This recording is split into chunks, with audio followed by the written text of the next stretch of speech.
Let's welcome in a friend of the briefing, Alabama Senator Tommy Tuberville. Senator, welcome back, sir. Thank you, Ed. New sheriff's in town, isn't he? He sure is. Isn't it refreshing to hear a president tell the truth? The European Union was formed to screw America. They've been doing it, but now he says, I'm president and it's America first. What's wrong with that? Well, there's nothing wrong with it. That's what the American taxpayers have been waiting for. The Democrats have had control, 12 of the last 16 years. Our country's in so bad shape. God bless President Trump for wanting to take this on. He didn't have to do it, but he's got a plan. The animals have been running a zoo, but now the rats are running for cover. The Democrats have no clue. They have no clue how to handle a guy that's actually doing the job as a leader of the free world.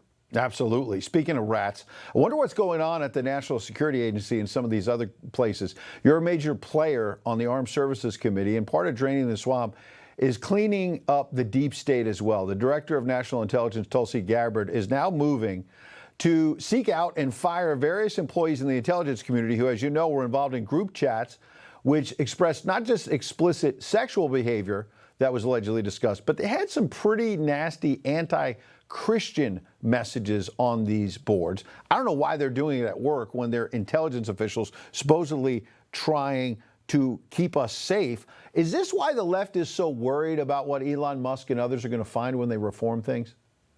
Oh, that's the reason. They know that they're getting ready to be exposed if they haven't already. It's just they're sickos. I mean, they're absolutely sick, and you can just look at all these different groups that have formed since the Democrats have been in charge 12 of the last 16 years. It's gotten worse. They think they can hide, behind politics, but they can't now because politics is being exposed, especially groups like this, and it should be exposed. You hate that something like this has been happening in the United States of America, but we have to expose it, and President Trump has to bring it out. It has to be talked about. We need to get rid of it. We need to get back to Christian values in this country. Absolutely. Another big security problem, by the way, that got worse under Biden-Harris was Iran, as you know. Again, you've been in the center of this in the Armed Services Committee trying to hold them accountable. Now, as you said, there's a new sheriff. And we get a new report today that Iran has accelerated its production of near weapons grade uranium, meaning they're getting closer to having nuclear bombs. What is your sense? Because what we've seen from your friend President Trump, I know you're very close, is that he's much different in his approach to the Israeli Prime Minister Benjamin Netanyahu. Instead of fighting him at every turn like Biden did, he's giving him a green light. Do what you need to do to take out these terrorists. Do you expect in the days ahead Israel will launch strikes against Iran's nuclear program, or should they? Well, I don't know whether they should or not. Of course, we know a lot more about it than some folks, but we do know that they're getting close to a nuclear weapon. You hear reports, they're a week away, they're 2 weeks away. My understanding, just reading the reports, and they're not classified, is they're getting close to 2 nuclear bombs, and Israel's not going to put up with it. Netanyahu's already told them, hey, listen, if you come up with a bomb, get ready because we're coming after you. So President Trump, I'm sure he's tightening the screws on Iran, and he should, because they've been out of control. They've funded all these terrorist groups all over the world because Joe Biden has allowed them to make money with oil for the last 4 years. It's all the Democrats. Again, they're not going to take blame for this, but they should, because the ball's been in their court, and they've done not one thing about it. Absolutely, and I suspect that will change under President Trump. We have a mutual friend in Pete Hegseth, the new defense secretary. He just made his first trip to Guantanamo Bay since his confirmation. He's no stranger to that naval installation, as you know. He served there as an Army lieutenant back in 2004, 2005. You talked about his experience during his confirmation hearings when the Democrats tried to run him down. Talk about his experience as Pentagon chief now and how that may help in terms of making sure some of these illegal immigrants go through Guantanamo to get them out of the country.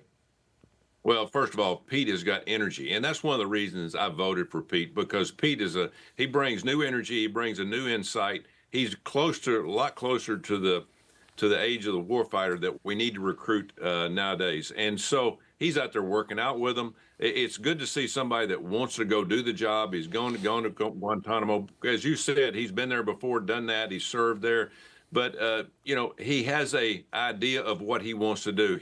He runs hand in hand with President Trump and the type of military that we need to build back. Our military had really gone south with the DEI, all this woke and social justice nonsense that was being spoken by most of the generals and admirals, and that's where we have to start. So I'm so glad Pete is there. He's building a new team for us across this country, and we're going to be feared again. Right now, we're not feared by any of our enemies.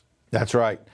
Finally, I've called you Senator and Coach. Now you've got a beautiful new title, Grandpa, as President Trump told the world on Truth Social. Look at that beautiful photo. Congratulations, Coach Tuberville, he wrote, and the family, on the birth of her very special and beautiful granddaughter, Rosie Grace Tuberville.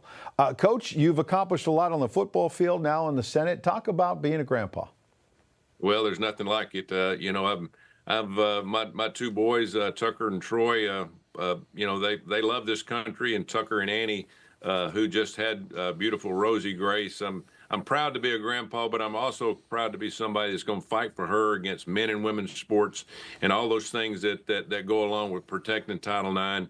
Rosie Grace is kind of the epitome of the youth of this country that's going to have an opportunity, because women have opportunities through Title IX. It's been one of the best things we've ever done. So, I'm very, very proud of Tucker and Annie and obviously Rosie Grace.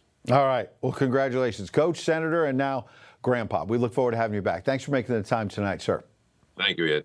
All right. We look forward to seeing him again soon. Congratulations.